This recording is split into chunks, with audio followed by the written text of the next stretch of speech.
മൂത്തോൻ എന്ന് പറയുന്ന മൂവി. പിന്നെ മൂത്തോൻ അത് പേഴ്സണലി ഞാൻ ഇതുവരെ ചെയ്തിട്ടുള്ളതിൽ വെച്ചിട്ട് ഏറ്റവും എക്സൈറ്റഡ് ആയിട്ടുള്ള പടം.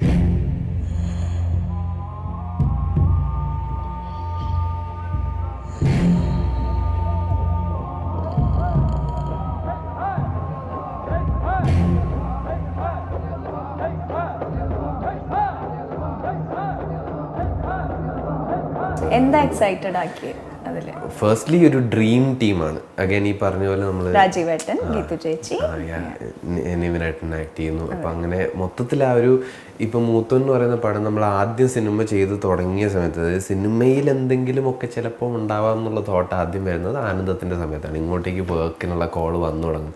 അപ്പോഴൊക്കെയാണ് മൂത്തോൻ്റെ ഒരു ഫസ്റ്റ് ലുക്ക് പോസ്റ്റർ ഭയങ്കര പോപ്പുലർ ആവുന്നത്. അതെന്തോ ഒരു നിവിനേട്ടൻ്റെ ഒരു ഭയങ്കര ഡിഫറെൻറ്റ് ലുക്കിലുള്ളൊരു പോസ്റ്റർ വന്നിട്ടുണ്ടായിരുന്നു. അപ്പോൾ എല്ലാവരും ഷെയർ ചെയ്യുന്നു, ഞാനത് ഷെയർ ചെയ്തു. ഇതെന്തോ ഭയങ്കരമായ സംഭവം എന്നുള്ള രീതിയിൽ ആ എക്സൈറ്റ്മെൻറ്റ് ഈ പ്രോജക്റ്റിൻ്റെ മേലിൽ എന്നും ഉണ്ടായിരുന്നു.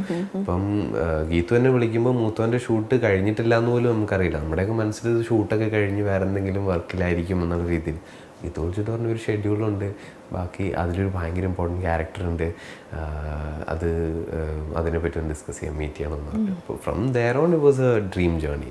ഗീതുവായിട്ടുള്ള ഫസ്റ്റ് മീറ്റിംഗ്, ബാക്കി എല്ലാ ക്രൂ ആയിട്ടുള്ള വർക്കിംഗ് ഇക്വേഷൻ, നിവിനേട്ടനായിട്ടുള്ള ഒരു വർക്കിംഗ് ഇക്വേഷൻ, ആ മൊത്തം ഷൂട്ടിൻ്റെ ഡ്യൂറേഷൻ, എവ്രിതിങ് ലൈക്ക് ഏറ്റവും ഹാപ്പി, ഏറ്റവും സാറ്റിസ്ഫാക്ടറി വർക്കിംഗ് മെമ്മറിയാണ്.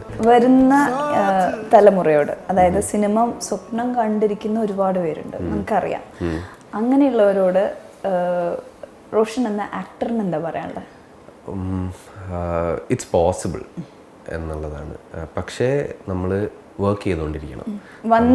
വന്നു കഴിഞ്ഞതിന് ശേഷമുള്ള വരുന്ന വരെയും നമ്മൾ വർക്ക് ചെയ്തുകൊണ്ടിരിക്കണം. നമ്മൾ വരാൻ വേണ്ടി ഒരുപാട് പേര് വരാൻ വേണ്ടി വെയിറ്റ് ചെയ്യുന്നവരുണ്ട്. അതായത് എനിക്ക് ഒരു നല്ല പടം കിട്ടും, അതുവരെ വാട്ട് യു ഡൂയിങ്, അതുവരെ ഞാൻ സിനിമകളൊക്കെ കാണുന്നുണ്ട്, അതല്ല. നമ്മൾ എങ്ങനെയെങ്കിലും നമ്മൾ വർക്ക് ചെയ്തുകൊണ്ടിരിക്കണം.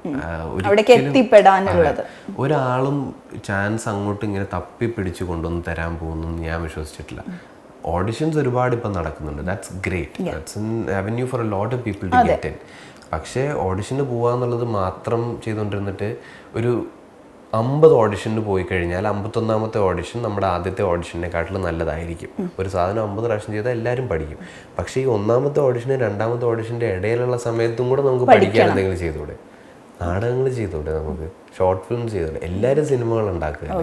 അപ്പം to keep working is the only thing. Acting എന്നുള്ളത് പ്രോമിനന്റ് ആയിട്ട് കാണണം, അത് ഇന്ന സ്ട്രീം എന്നില്ലാതെ.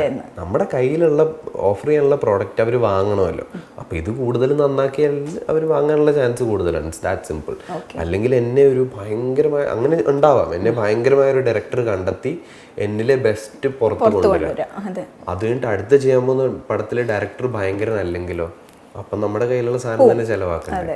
ഇത് നമ്മൾ വർക്ക് ചെയ്തുകൊണ്ടിരിക്കുക എന്നുള്ളത് മാത്രം. എനിക്ക് ഇതുവരെ the only thing that's made any sense to me is that നമ്മൾ വർക്ക് ചെയ്തുകൊണ്ടിരിക്കുക. അപ്പോൾ എല്ലാവിധ ആശംസകളും ഒരിക്കൽ കൂടി, എല്ലാ പ്രാർത്ഥനകളും, നല്ല നല്ല ക്യാരക്ടേഴ്സും നല്ല നല്ല അഭിപ്രായങ്ങളും എല്ലാവരുടെ അടുത്തു നിന്നും കിട്ടട്ടെ.